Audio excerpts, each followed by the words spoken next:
And hello, Giant fans, and welcome to Rich Sports Talk. Appreciate you guys being here on the channel this evening. And of course, the NFL in the offseason that refuses to sleep, of course, breaking some more news today closer to home, as reported first by Pat Leonard, who is one of the beat writers and does an absolutely great job covering the New York Giants, reported today that the New York Giants, the honeymoon is already over for their first round pick from last year ago, Kadarius Toney, as the team is apparently looking to trade him now after just one season. There is so much to get into on this about what the future holds for Toney. What does this mean for the Giants approaching the draft?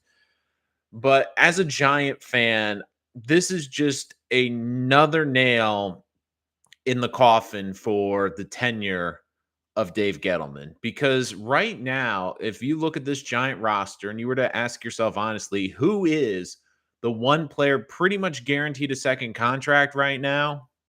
The only player that comes to mind is Andrew Thomas. That's it. When you look at all the other first round picks, Daniel Jones, Saquon, and now Kadarius Toney.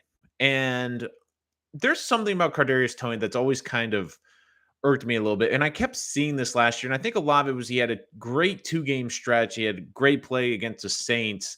But everyone was really hyping this kid up as a dynamic player, as a great receiver. And I just remember thinking at the time when the Giants picked him at 20, they were making a big mistake because I thought Elijah Moore was not talked about enough in last year's draft class. I really thought you could have made the case Elijah Moore is one of the top 3 receivers, at the very least, the 4th best receiver in the entire draft last year.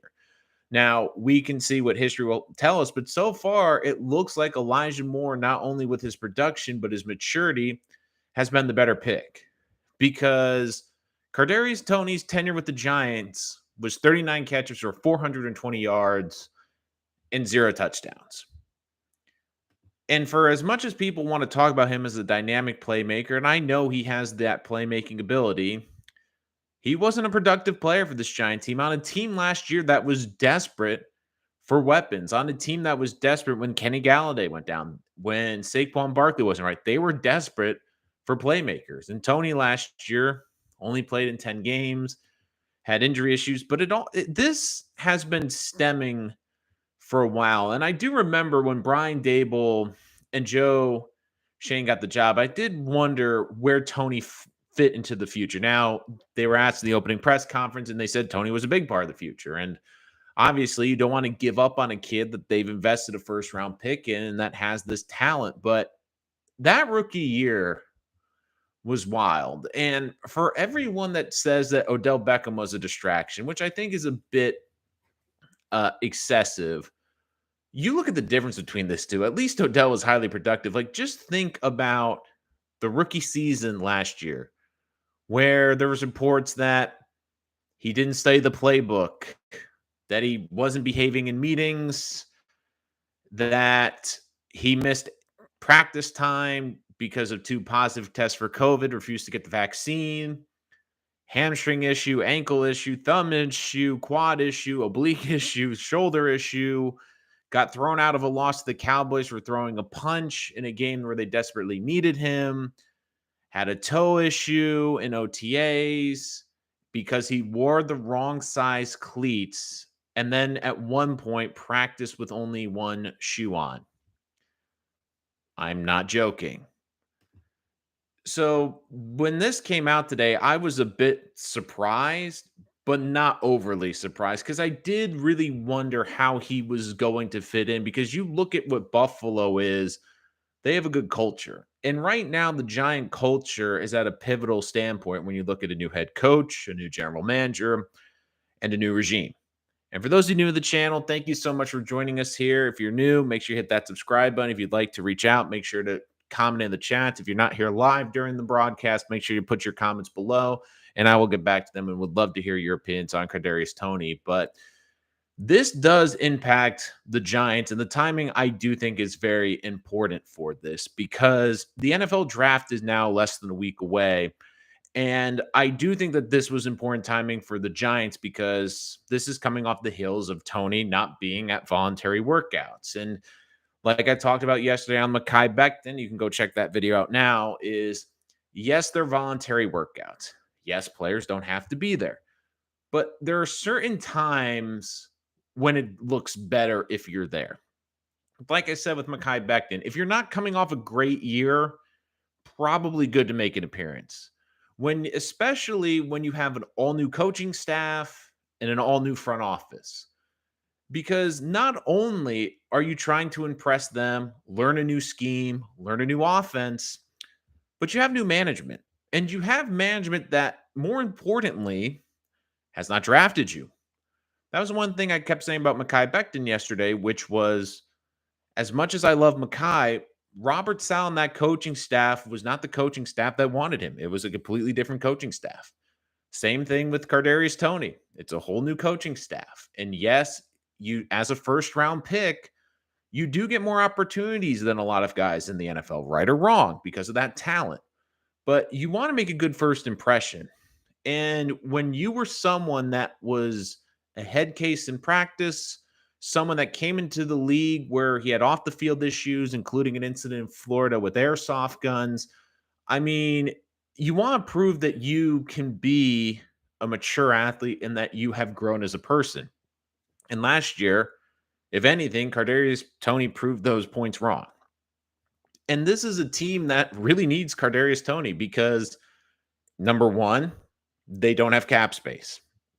And number two, they didn't have the ability to really go out and get playmakers, and they really have to hit in the draft. And I do think coming into this, I did feel the Giants were going to draft a receiver probably on day 3 of the draft. Maybe look at like a Bo Melton type of player from Rutgers, look for someone that fell into day 3. But now I wonder, does the priority change? And now you're barely not going to get anything for Toney because, again, rookie contracts are fully guaranteed.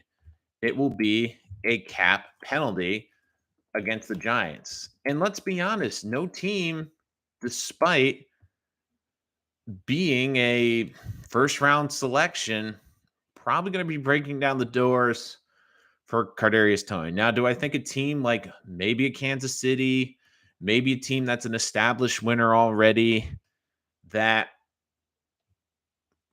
can take a chance? I'm sure. Now, you look at his cap hit for next year, only $3 million, but it's $11 million of dead cap.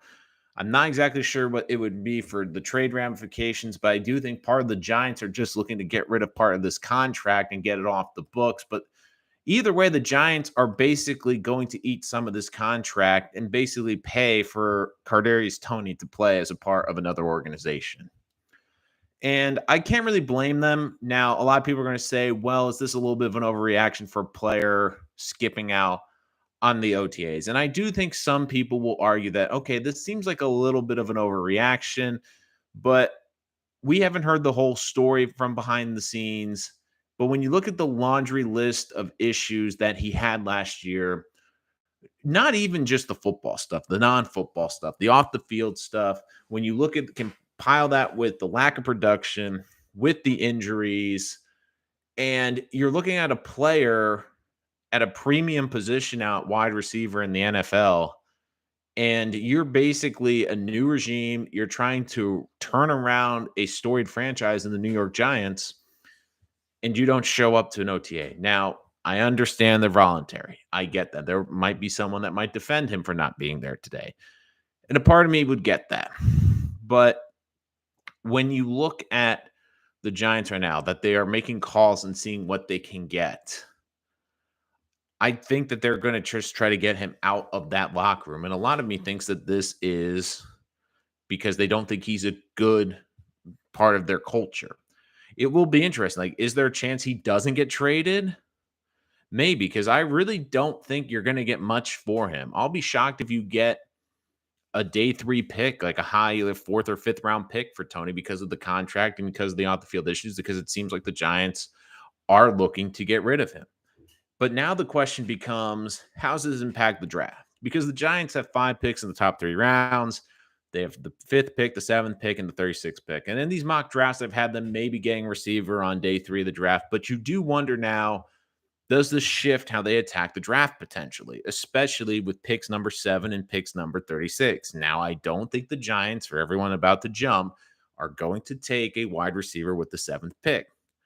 However, does this give them more incentive to try to trade that 7th pick into the teens, get a little bit more draft capital, but propel back into that range where you feel more comfortable taking a wide receiver? Could they propel back with a Washington, maybe with a Minnesota, and get back into that teen range? The other question too is, will they be diligent at 36 and take the best receiver available at 36? Or could they move up and move into the 20s and trade up to get another receiver?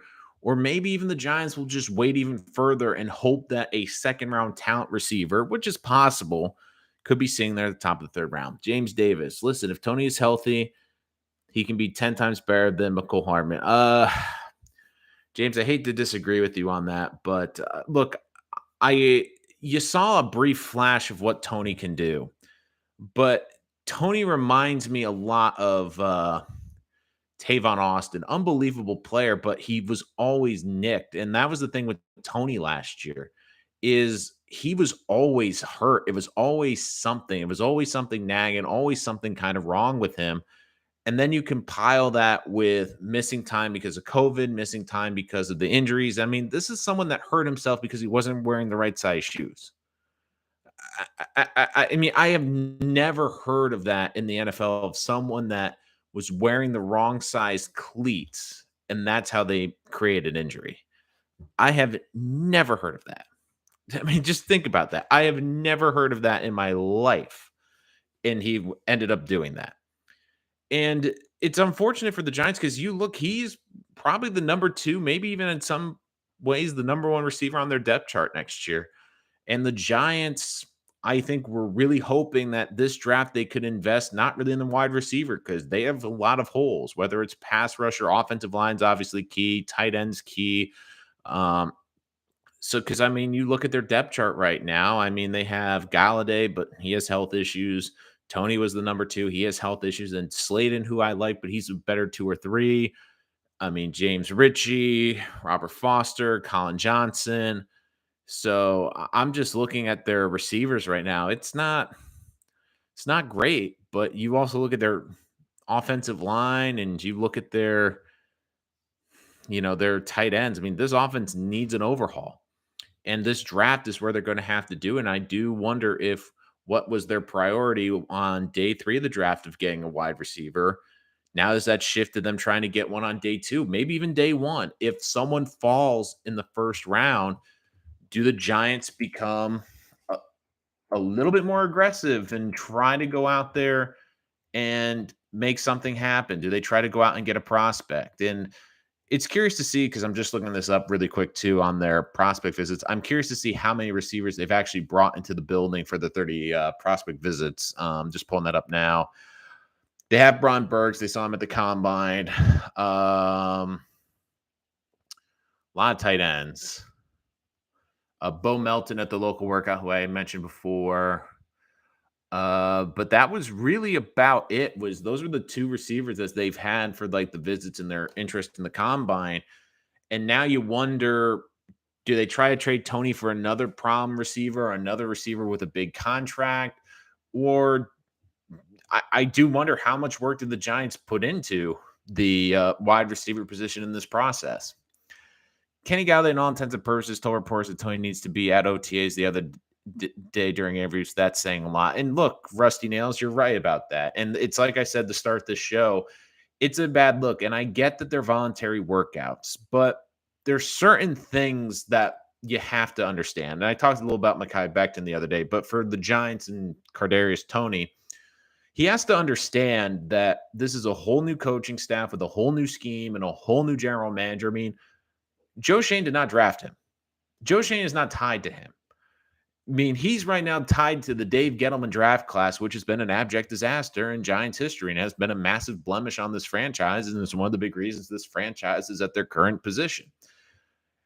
So not showing up, especially when you had the season you did, because remember, like, I didn't even mention him blasting his own team after only getting 2 touches the first 2 games of the season, just ripping his coaching staff apart. Then he gets the ball in the next 2 games, looks good, and all of a sudden you're like, "Hey, the Giants have a player here." And then after that Saints game, it was nicked up injury, not 100%, kind of banged up, then with COVID, then with COVID again. And don't forget too, like he wasn't 100% ready to go at the start of the season for 2 big reasons. Number 1, he didn't learn the playbook, but number 2, he hurt himself in training camp because I will once again say this, he was wearing the wrong shoes at training camp and hurt himself. What do I say to that? I mean, seriously, I've never heard of that in my life. I mean, seriously, if your shoes are bothering you, it's like, hey, one of the 5 trainers over there, can you come over and take a look and see if we can get me some new cleats? I mean, every player has like different cleats because they have to wear them for different environments. They have their turf cleats, they have their grass cleats, they have it if it rains. I mean, there's no shortages of cleats at a professional football team's training camp, and he couldn't get the right ones. And I just thought this was fascinating today, too, of course, coming out. And the timing is very important because the timing, right, to me, tells me that the Giants got this out there. Whenever a team wants a trade or whenever they put stuff out in the media, there's a reason for it. I mean, the Giants leaked this out there. Now, could some people say that this is just kind of more of a smokescreen to get them in camp and get them going? Maybe. I don't think it is. I think they really are logistically trying to move him. But the reason that they're trying to do this is they want to move him before the draft for 2 huge reasons. Number 1, it gets him off the books and they can, or gets part of his salary off the books. Because I do think, because it's a guaranteed contract, some teams are going to have to take, the Giants are going to have to eat some of that money and they can get another pick. But more importantly, it allows them to go into the draft knowing they have to take a receiver and knowing that they have to fill a position. Because if you wait till after the draft, then you're just looking for a future pick. You're trying to hope that a good pick comes up. So, I mean, could there be a team that's interested in him? Like maybe Kansas City gives him an opportunity. Maybe a team like the Patriots, who Belichick has taken gambles on guys in the past. I mean, are there teams that are basically willing to just give, because of his athletic ability, an opportunity? I mean, there might be a team out there that will look to get him. I'm curious to see what the market will be. I'm curious to see who are they going. But when your teammates are calling you out on not being at OTAs, and for everyone that's going to put in the comments like, well, these are voluntary workouts. I get it. But if you had new bosses at work and these were not people that hired you, and they had like involuntary meetings or involuntary workshops, you'd probably be more inclined to go, not because you wanted to, not because it really meant anything to the company, but it just was good optics to show your new bosses like, hey, you were trying, hey, you cared, hey, you were invested in the company that you wanted to work for. I mean, Toney is basically, for someone that struggled to learn the playbook last year, that's trying to learn a new system, it's kind of like you're thumbing your nose at this new coaching staff, and also to a coaching staff and to a front office that when they were asked about you in their opening press conferences, because let's be honest, you had a disappointing first year with what you did on the field, but all the stuff off the field, and they were asked about you and they defended you and they said that you were going to be a big part of this team's future. And for you to turn around and not show up at a workout that you're trying to meet with your new teammates. This is a crucial year for your quarterback who's trying to basically hold on to his NFL life, and Daniel Jones. I don't know what Toney's relationship is with Daniel Jones, but if you had a strong relationship with Daniel Jones, wouldn't you want to make sure he succeeds in what is arguably the most important year in his career? So I was just surprised about it. And for people that were saying like, oh, Toney was such a dynamic receiver, I mean, he had 420 yards last year. I mean, he had some good plays, but I mean, I'm just looking at like his season and last season, and look, it was a decent season. I'm not saying it wasn't a bad season, but I mean, he really had 2 great games. He had the week 4 game against New Orleans where he had 78 yards. The next week in Dallas, where he was unbelievable. He had 10 catches for 189 yards, and all of a sudden, you as Giant fans were thinking, you have your next superstar. And then in a game where the Giants have an opportunity, he goes and punches someone in the head and gets thrown out of the game. Your most dynamic player who is running around the field, not throws a punch, gets himself kicked out of the game, basically destroys the game plan for you. And since then, you looked at his next few weeks, that completely threw him off. 36 yards the next week, 26 yards, 9 yards, 40 yards. And the last game he played was week 16 after being out for 5 weeks against Philadelphia. 4 catches, 28 yards on 9 targets. So think about that. In that one game against Dallas, he had 189 yards. He had 420 for the whole season. So pretty much half of the yardage that he got was in that one game, and basically over 2 game stretch. I mean, he had 189, 78. That's 250, a little over 260. Out of 420 was over a 2-game span. So for everyone saying like, oh, he's an incredibly dynamic player. Yeah, he's an incredibly one with baggage. So again, guys, would love to hear what you have to say. Chat is open. As always, would love to hear what your comments are, what you think about the whole Giants situation. I mean, it is definitely something incredibly unique and definitely something that really came out of nowhere. And I mean, you look, the biggest derailment right now for Tony's career was when he had that punch in week 5. That threw his season off the rails, and that really, like, the Giants season felt like it was going off the rails. But after that drubbing by the Cowboys in week 5, I think that was the point where people jumped off and said, okay, this team has no shot this year. And it's unfortunate because do I think Toney has the ability to be an unbelievable player in the NFL and be a dynamic player and make defenses game for him? Absolutely. But is it one of those players where they're not going to be able to succeed because of the lack of maturity, but also the lack of durability? One of the biggest things in the NFL is you have to be available on Sundays. And for a receiving core where Kenny Galladay was hurt last year, where the Giants were decimated at injuries with receiver, he wasn't out there. He only played in a handful of games. You look, he was out there for 10 games last year. That was it. In a 17-game season, he missed 7 games. And really, he was productive in those 10 games and really 2 of them. So he had 2 great games out of a possible 10 and then missed 7 games due to injury. And I do think what hurts even more is you look back in that draft, and yes, this trade isn't officially over until this year because the big reason for that trade was the Giants got a later round pick in last year's draft, and they were able to get the future first round pick this year, which is the 7th pick. The Giants get a stud with a pick this year. I do think that eases it. But you look at where the Giants were picking, and I know they weren't going to move on from Daniel Jones, so don't even put Justin Fields in there. But you look at who was on the board. Micah Parsons, defensive player, rookie of the year, arguably defensive player of the year. Rashawn Slater, great offensive lineman for the Chargers last year. Giants desperately could have used him.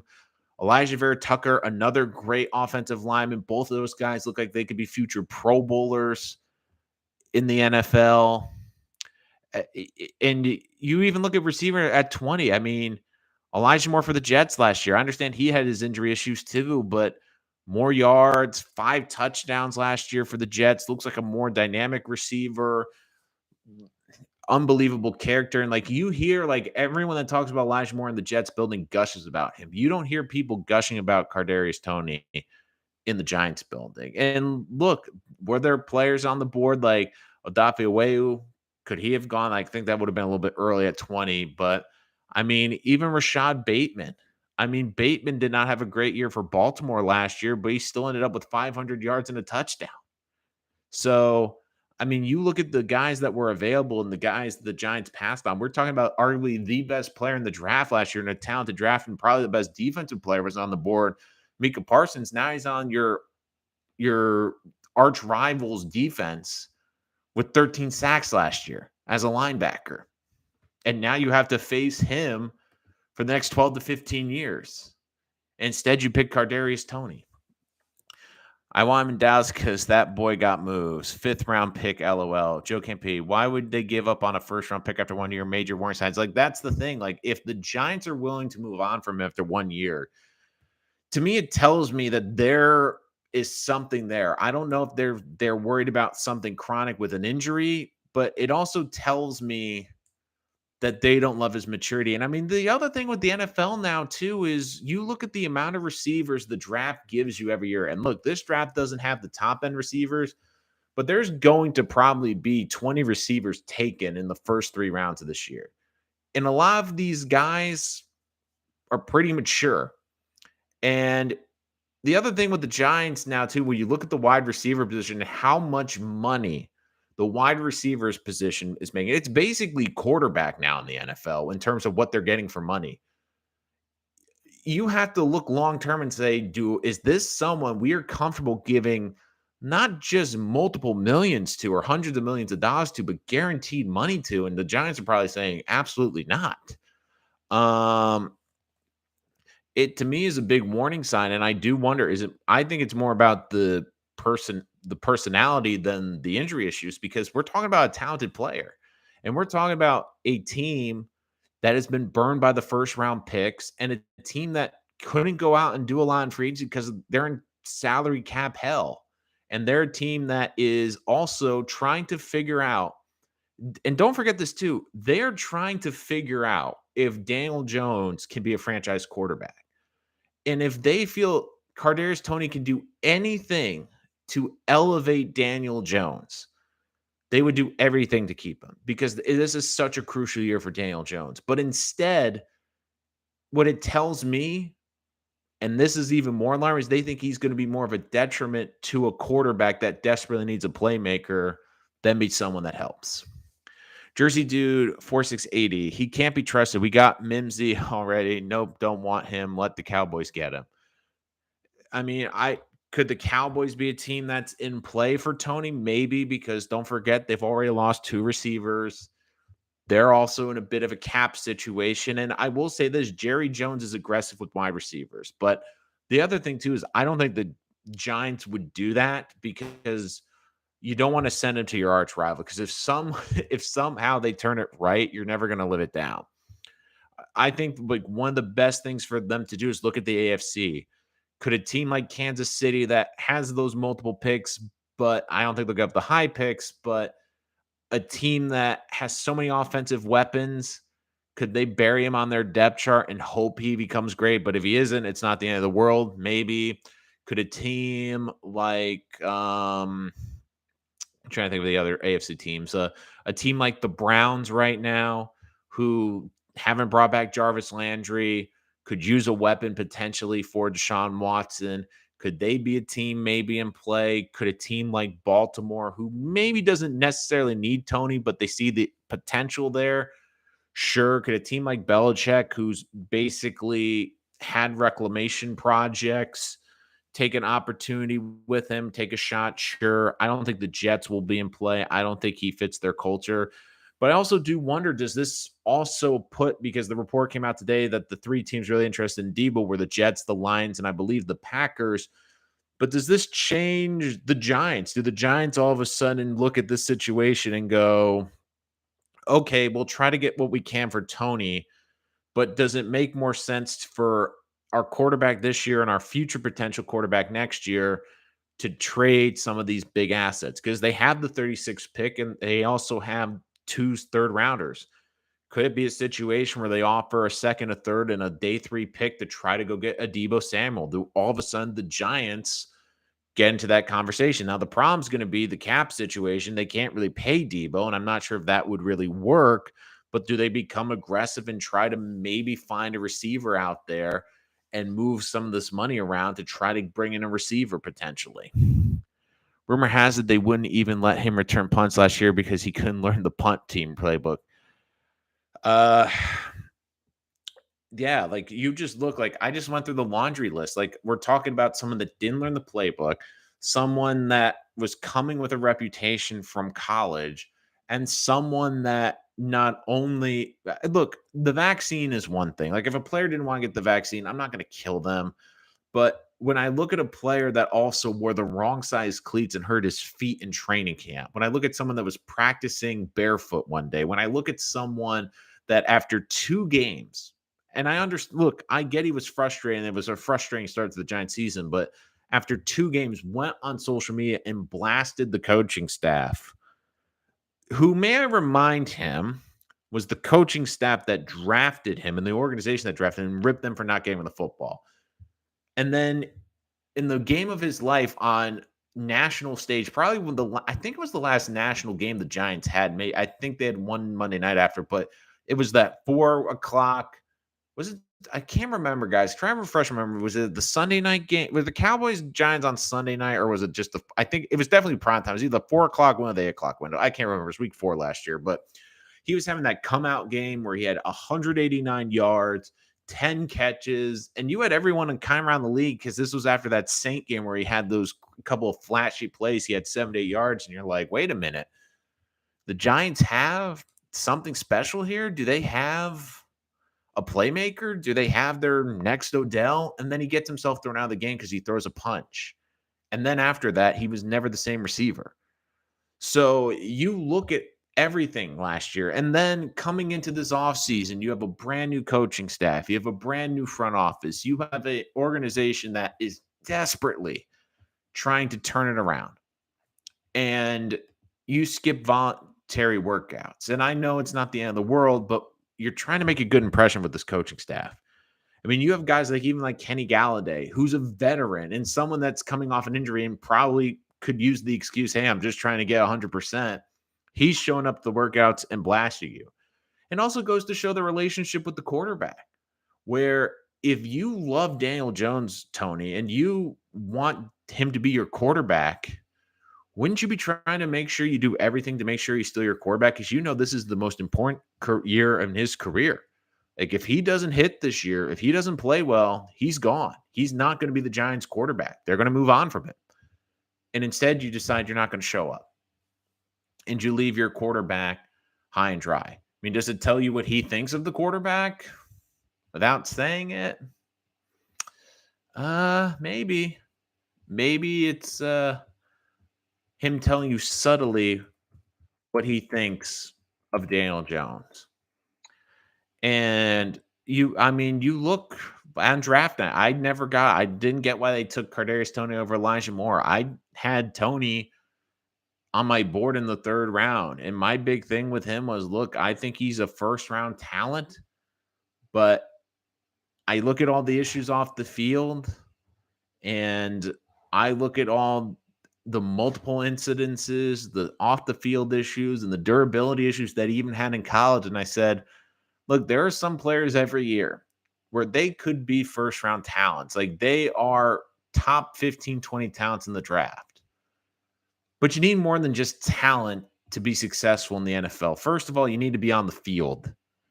You can't not be on the field. And the second thing is you need to be mature.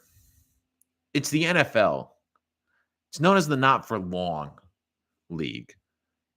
If you don't have your stuff together early in your career, and look, wide receiver is the one position where you don't necessarily need to be the most mature guy in the room. You don't need to be the most button-up guy in the room. Heck, you don't probably even need to know most of the playbook most of the time. But you do need to go out there and perform on Sunday, be out there. And Toney wasn't on the field because he was hurt.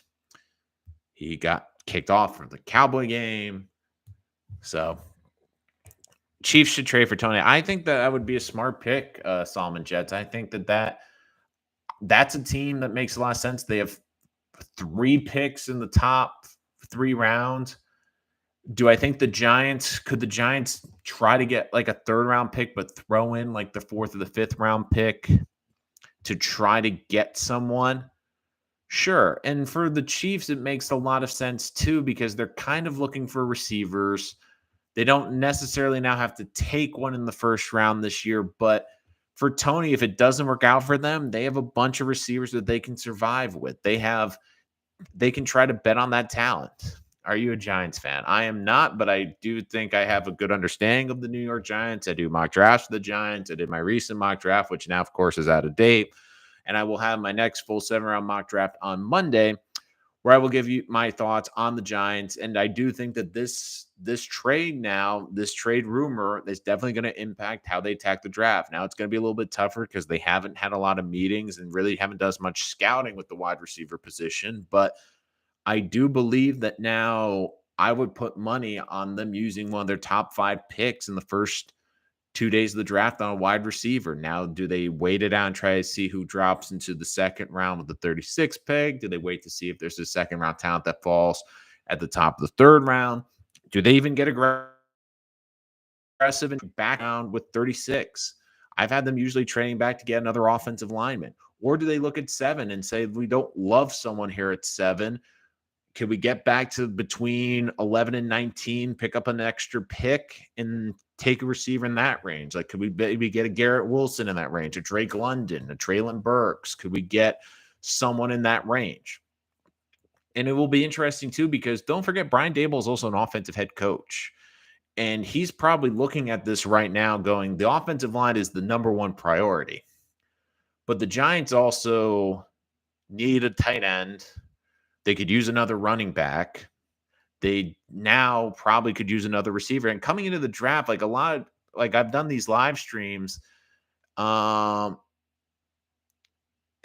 I've done these live streams, especially talking with Giant fans, like a lot of them are saying, like, we need to draft a receiver. And I was thinking to myself, well, I think day 3, because you have multiple picks, that makes a lot of sense. And really, the Giants, for whatever reason, have done a very good job of drafting talented receivers later on day 3 of the draft. They just seem to find really good players, or at least good complementary receivers on day 3. And I said, look, it's probably not the biggest priority because they have Toney. They've already invested a first-round pick in him. He's someone they've invested premium capital. That doesn't make sense for an organization who's invested capital in the wide receiver position in the previous offseason, both in the free agency market with a ton of money to Kenny Galladay, and a team that's invested premium draft capital and guaranteed money with the 20th pick in Kadarius Toney to all of a sudden go get more receivers.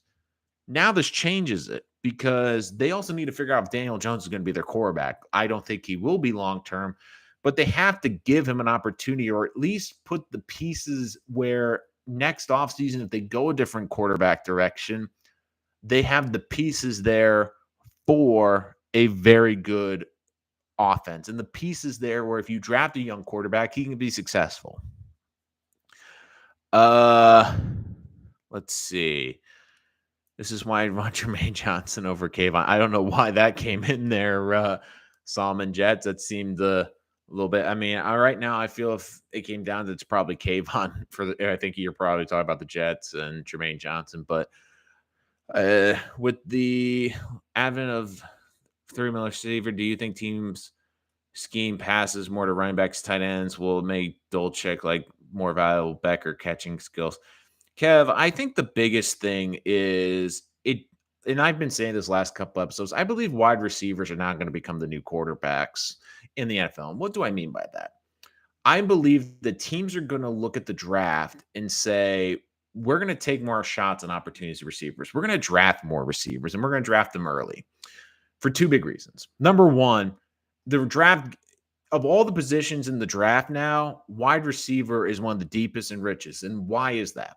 It's because the best athletes in football now in the U.S., they want to play one of 3 positions. If they're bigger, they want to be a pass rusher.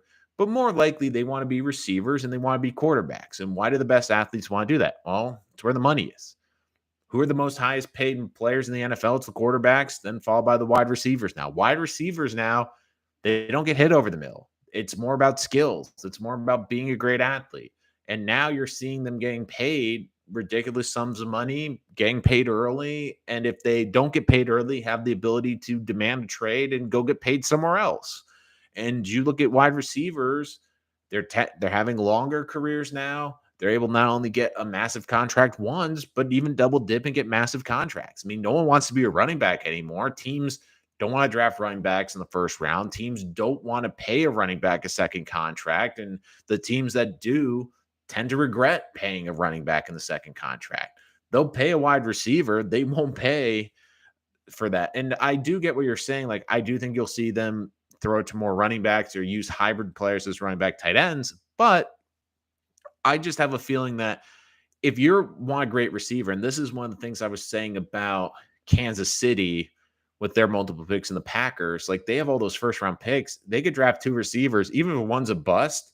If they hit on one and one becomes a good number 1 receiver or even a low end number 1, the benefit is that they not only have a good young player, but they don't have to pay that player for 3 or 4 seasons.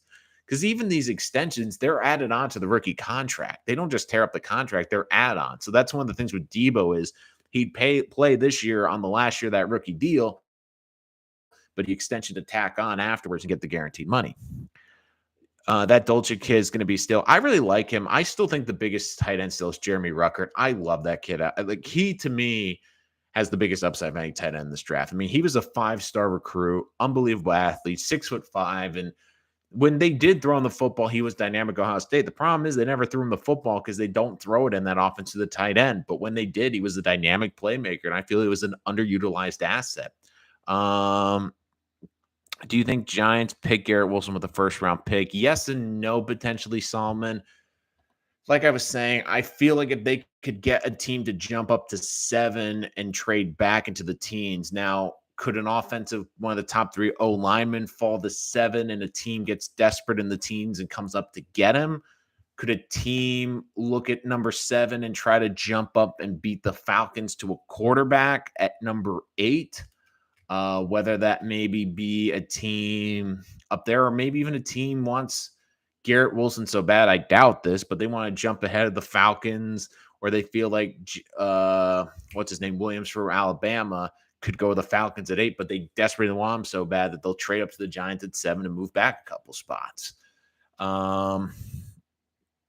They can't trade Toney. He's the go. All jokes aside, they will get a 6th-rounder for him. Yeah, like I think they'll be lucky to get a 5th. They're probably going to have to put in some money too. And the one thing too is I wonder, can they swap him for another bad contract or maybe another disappointing rookie, 2nd, 3rd-year player from another team where they can just swap him. So with Toney, let's see, Capchata. I see teams drafting more receivers in the first round to keep block 5 years of voice lines. Yeah, like that's why I think they're going to be the next rookie quarterbacks. This is exactly my point, Kev, is you get that control over those receivers. If you hit on them, like think about Jamar Chase now for the Bengals. The Bengals have a good and a bad problem. One of the reasons they're great is because they have great receivers. But why they have great receivers right now, they're all on the rookie contracts. What's going to happen in 2 years when they have to pay T. Higgins? What's going to happen when they have to pay Jamar Chase? I mean, Jamar Chase probably when he's due in 2 or 3 seasons, he's going to look at what he's done to the Bengals and say, I want to be the highest paid guaranteed receiver in the NFL. And he'd have a great case.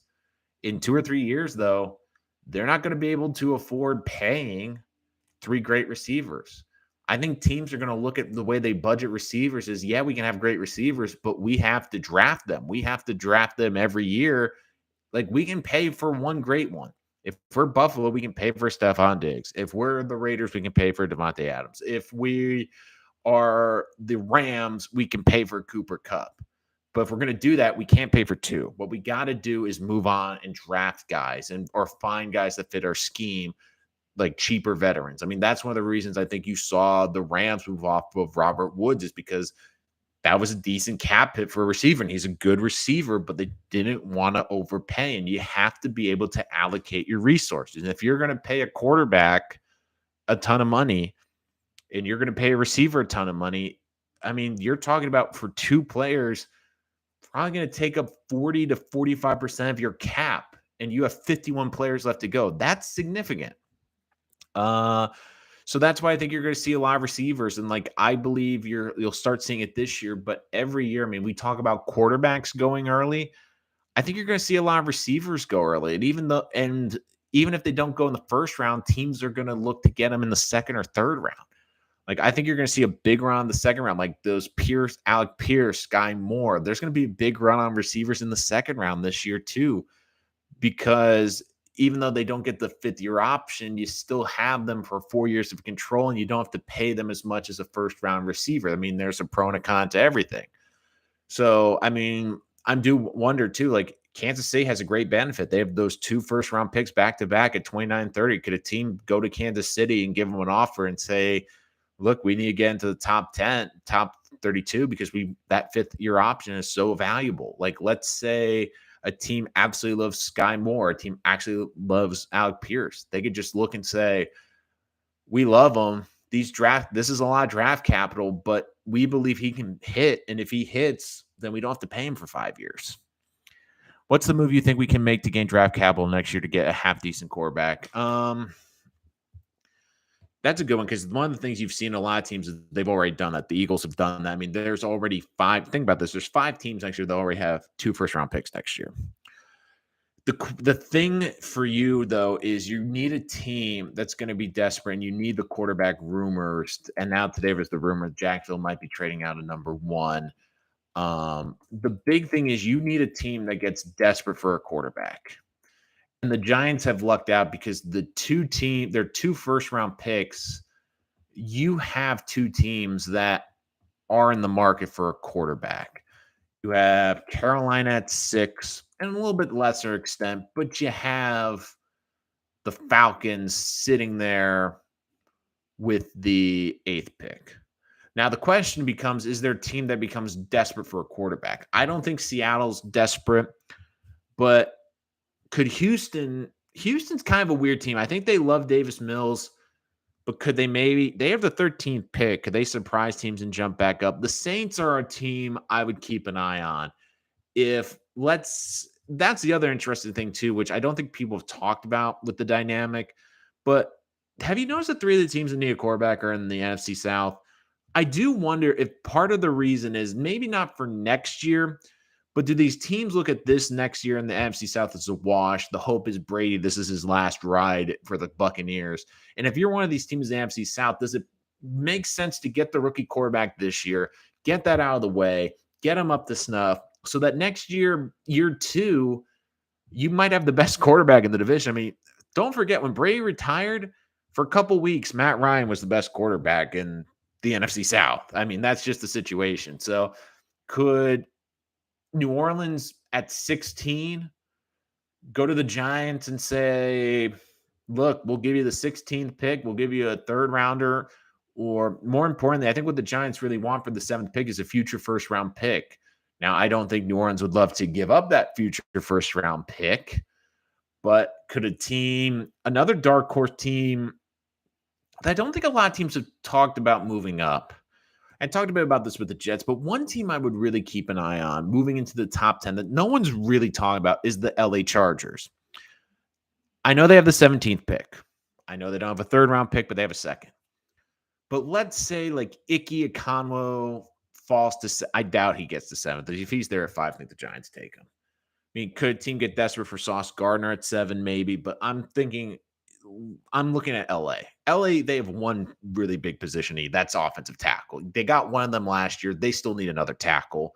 And then you look at their next needs. They need tackle, and then it's like they have a really good roster. They don't have holes. They have tackles a big hole. And when you look at the Raiders with a better pass rush, Broncos with a good pass rush, Kansas City with a decent pass rush. I mean, you have good pass rushers, and you're going to be in games where you're going to either be ahead or behind, and you're going to need good offensive linemen. I do wonder if like Cross is there at 7 or Evan Neal's there at 7. Do the Chargers say, we'll give 2 first-round picks to go up to 7. We'll give up 17, and we'll give up next year's one. And granted, it won't be a great one. It probably will be in the mid to late 20s. But it is a one that you could trade. So to me, like, you need to find a team that's kind of desperate, and we'll see what happens. But I do think like you've heard it from a lot of experts, the teams, they want draft picks next year because the feeling is the quarterback class is significantly better, but the draft class in general next year is going to be better. So a lot of teams, it's not just the Giants, it's a lot of teams that are like saying, hey, can we get to next year because the draft class is slightly better. Um, it's always been said the best time to build teams is during cheap rookie quarterback years. With the start of 3 million wide receivers, it might be right. That's exactly what I'm saying. Is like you need. I think that that's going to be a new strategy now. Is to either get a bunch of receivers on cheap deals or get a great receiver and then draft guys around him and or try to trade pieces. Because one of the smart things too is like, let's say if you're the Bengals again because they have all those high picks, but let's say at the end of next season, Bengals are again in the playoffs. Maybe they don't make a run. Maybe they only win a game, but like they get to, and like T. Higgins wants a new contract. The Bengals know that they have like 3 great receivers. They might look at it and go, okay, well, probably the most we can pay is 2. But we also have to pay Joe Burrow the bag too. Like and look, he's best friends with Jamar Chase. Let's be frank. Jamar Chase and Joe Burrow, like they're both getting giant bags of money in Cincinnati. So if you're the Bengals, what makes more sense to you? Does it make sense to overpay for T. Higgins and then you're not going to have a great offensive line? And yeah, I know you got away with it for 1 year, but I don't think you're going to wait for long. Or does it make sense when you look around the league and go, well, wait a minute. Devontae Adams got, first and second round draft pick. I mean, Tyreek Hill got 5 draft picks. If Debo gets traded, he might get a couple. Like, does it also behoove teams to draft receivers? Because look, if you hit on 2 or 3 of them, not only is it great for you in the short term, but long term, you get to choose and pick. Like, okay, we think this is the great number 1. We'll give him a huge contract, but we can use the number 2 and number 3 to trade and get a bunch of draft assets. Where not only can we, because since we're going to be paying that wide receiver number 1 and quarterback one a lot of money, we need the draft picks and the cheap labor to fill out the roster. And that gives us an option to do that. So that's another reason why I think you're going to see a lot of teams be aggressive with receivers. Like I've been saying, like if I was even the Jets, for example, I wouldn't be shocked the Jets double dip with their top 40 picks. Because if they get a great receiver or they feel they can trade up and get a great receiver, go for it. If you're the Giants at 36, great. If there's another good one at 30 at your top of the 3rd round, I'd also look at that too. I can't believe they want to move Toney. What is wrong with these guys? You're admitting he is a bust. The Eagles don't move on Rager. Might be the worst. Rager at least stays healthy, though, and he's not good, but he's on the field. To me, Kumi, the reason that they put this out there now in the timing is, to me, it's because of the draft. They want it out there because they want to see if they can get an offer where they're like, okay, we can move them. Now, because this is out there, I just have a feeling they're going to have to move him. But I really doubt he's going to be in the Giants next year, but we've also seen weirder things happen in the NFL.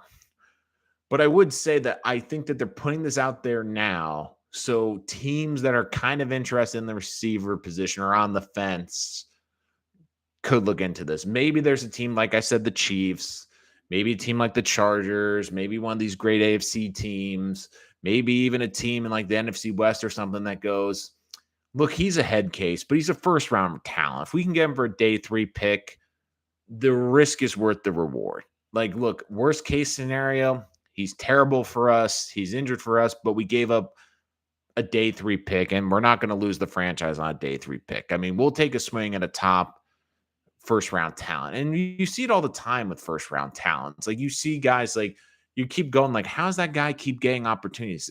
He was a first-round pick for a reason. It's because he really sticks out. He's above his peers, and athletically, he's just different. But we'll have to see. And like, I get what you're saying. Like, it does seem weird they're coming out at this timing, but I believe they want to move him before the draft.